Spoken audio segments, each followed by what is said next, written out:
পঞ্চম অধ্যায়। তাপ বিবরণ। পরাশর কহিলেন, পণ্ডিতেরা আধ্যাত্মিক, আধি দৈবিক ও আধি ভৌতিক তাপে অভিভূত হইলে যখন বৈরাগ্য ও তত্ত্বজ্ঞানের উদয় হয়, তখন তাহারা আত্যন্তিক লয় প্রাপ্ত হইয়া থাকেন। আধ্যাত্মিক দুঃখ শারীরিক ও মানসিক ভেদে দুই প্রকার।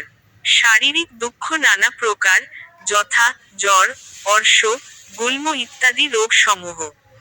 কাম, ক্রোধ, লোভ, মোহ, দ্বেষ, শোক ইত্যাদি মানসিক তাপ। আধিভৌতিক তাপ মনুষ্য, পশু, পক্ষী, সর্প ও পিশাচ আদি প্রাণী ও শীত, গ্রীষ্ম, বর্ষা, বিদ্যুৎ প্রভৃতি হইতে উৎপন্ন হয়। হে মুনিসত্তম, গর্ভ, জন্ম জরা ও মৃত্যু জনিত ক্লেশ সমূহ নানা রূপে বিভক্ত হইয়া থাকে। গর্ভে মলযুক্ত জরায়ুবেষ্টিত প্রাণী জর্জর হইয়া থাকে। গর্ভাবস্থায় মাতা যদি কটু, অম্ল, তীক্ষ্ণ, উষ্ণ, লবণ আদি ক্লেশজনক বস্তু অধিক খায় তাহা হইলে গর্ভস্থ বালকের ক্লেশের সীমা থাকে না। শিশুর চৈতন্য থাকে কিন্তু নিঃশ্বাস প্রশ্বাস ত্যাগ করিতে পারে না, তখন শত জন্মের বৃত্তান্ত স্মরণ করিতে থাকে। পরে প্রসূতি বায়ুতে জীব অধিমুখ হইয়া মাতৃজঠর হইতে নির্গত হইলে জ্ঞান ও স্মৃতিশূন্য হইয়া পড়ে। যখন ভূমিষ্ঠ হয় তখন অস্ত্র দ্বারা খণ্ড হইতেছে বোধ হয়। তারপর নড়িতে চড়িতে পারে না। পরের ইচ্ছানুসারে অর্থাৎ স্তনপান করিয়া নানা ক্লেশে বৃদ্ধি ও আধিভৌতিক দুঃখ ভোগ করিয়া থাকে। আপন বৃত্তান্ত সমুদায় ভুলিয়া যায়। বাল্যকালে দোষ, গুণ, ধর্মাধর্ম, কর্তব্যাকর্তব্য ইত্যাদি জ্ঞাত হইতে সমর্থ হয় না পশুর ন্যায় মূঢ় অজ্ঞাত জন্য।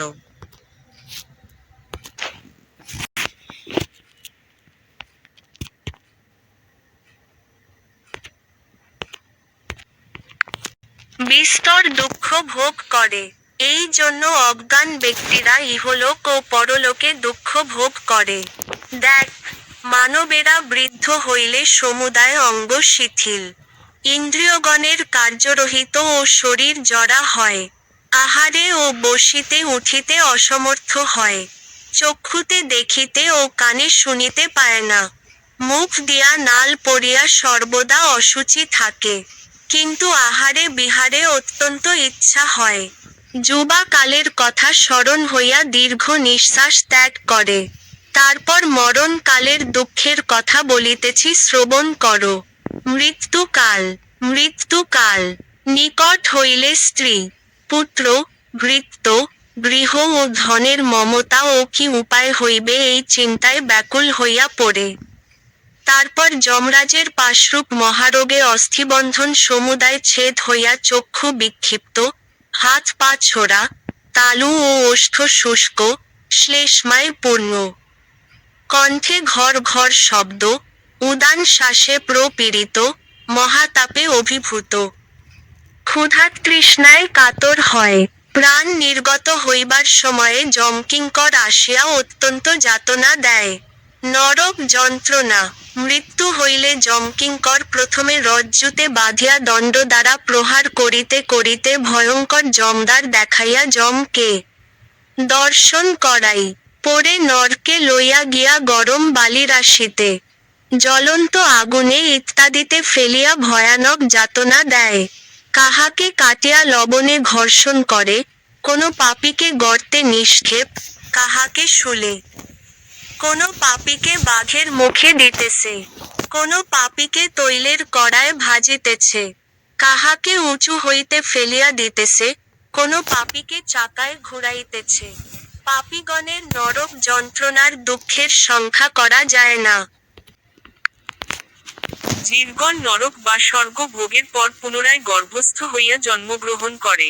কেহ জন্মিয়া মরে, কেহ বাল্যকালে, কেহ যৌবনে, কেহ প্রৌঢ়াবস্থায়, কেহ বৃদ্ধ হইয়া কালগ্রাসে পতিত হয়। যেমন সুতাতে কার্পাস বীজ বাঁধা থাকে, সেই মতো জীব যৎকাল বাঁচে তৎকাল দুঃখে ব্যাপ্ত হইয়া থাকে। ধন উপার্জন, রক্ষা ও নাশকালে এবং প্রিয়জন বিয়োগে দুঃখের সীমা থাকে না। স্ত্রী, পুত্র ও ধনাদিতে যে রূপ অসুখ ভোগ করিতে হয়, সে পরিমাণে সুখ হয় না। যাহাদের অন্তঃকরণ সাংসারিক দুঃখ রূপ সূর্য তাপে তাপিত, তাহাদের মুক্তিরূপ বৃক্ষাচ্ছায় ভিন্ন সুখ কোথায়? সংসারী লোকের কি মনুষ্যমাত্রের একমাত্র সুখের ঔষধ ভগবানের নাম এবং বিষ্ণুর প্রতি নিষ্ঠা। ব্রহ্মোদয় নিরূপণ। হে মুনিসত্তম, মহর্ষি মনুর কার্যমত বেদার্থ বলিতেছি, শ্রবণ কর। শব্দব্রহ্ম ও পরমব্রহ্ম এই দুই প্রকার রুক্ষ।